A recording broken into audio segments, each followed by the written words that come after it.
Central police کی کامیاب کارروائی، ڈکیتی کا ملزم گرفتار۔ SSP سینٹرل ذیشان شفیق صدیقی کی ہدایت پر جوہر آباد پولیس نے بروقت کامیاب کارروائی کر کے ڈکیتی کے ملزم کو گرفتار کر کے دوران ڈکیتی لوٹا ہوا مال و اسباب برآمد کر لیا۔ ذرائع کے مطابق ڈکیتی کی واردات میں گھر کی ماسی ہی ملوث نکلی۔ ماسی نے گیٹ کھول کر ڈاکو کو اندر داخل کروایا۔ اس ضمن میں متاثرہ شخص نے پولیس کا شکریہ ادا کرتے ہوئے بتایا کہ کل میرے گھر ڈکیتی کی واردات ہوئی۔ کل میرے گھر پہ رابری ہوئی جس میں ایک بندہ میری والدہ کو ہاسٹیج بنا کے گھر کی ساری چیزیں لے کے جاتا ہے۔ میرے پاس SHO آتے ہیں، علاقے کے مددگار ٹیم آتی ہے اور باقی بقایا ٹیم آتی ہے میرے گھر پہ۔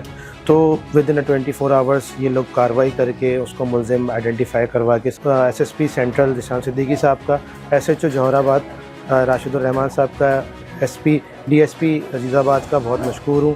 سندھ پولیس زندہ باد۔ واقعے کی اطلاع ملنے پر جوہر آباد پولیس نے SHO جوہر آباد راشد رحمان کی سربراہی میں بروقت کارروائی کر کے ملزم کو گرفتار کیا۔ SHO جوہر آباد راشد رحمان نے بتایا کہ کل 2:30 بجے ہمیں ڈکیتی کی اطلاع موصول ہوئی۔ کل دوپہر 2:30 بجے ایک اطلاع موصول ہوتی ہے 15 کے تھرو کہ ایک گھر کے اندر جو ہے ہاؤس رابری ہوئی ہے، جس میں ایک شخص گھر میں داخل ہوا اور چاقو کے زور پہ اہل خانہ کو یرغمال بنا کے وہاں سے جیولری، کیش اور موبائل فون چھین کر فرار ہو گیا۔ اطلاع اپنے SSP صاحب جناب ذیشان شفیق صدیقی صاحب کو دی، جنہوں نے فوری طور پر مجھے ہدایت کی کہ اس پہ فوری طور پر کام کریں اور ملزمان کو فوری طور پر اریسٹ کر کے ریکوری کریں۔ پولیس کا ہے فرض مدد آپ کی مصداق۔ سینٹرل پولیس عوام کی خدمت کو اپنا اولین فرض سمجھتے ہوئے مصروف عمل ہے۔ Afzal Khan, C110 news, Karachi. C110 news, خبر کی اصل خبر۔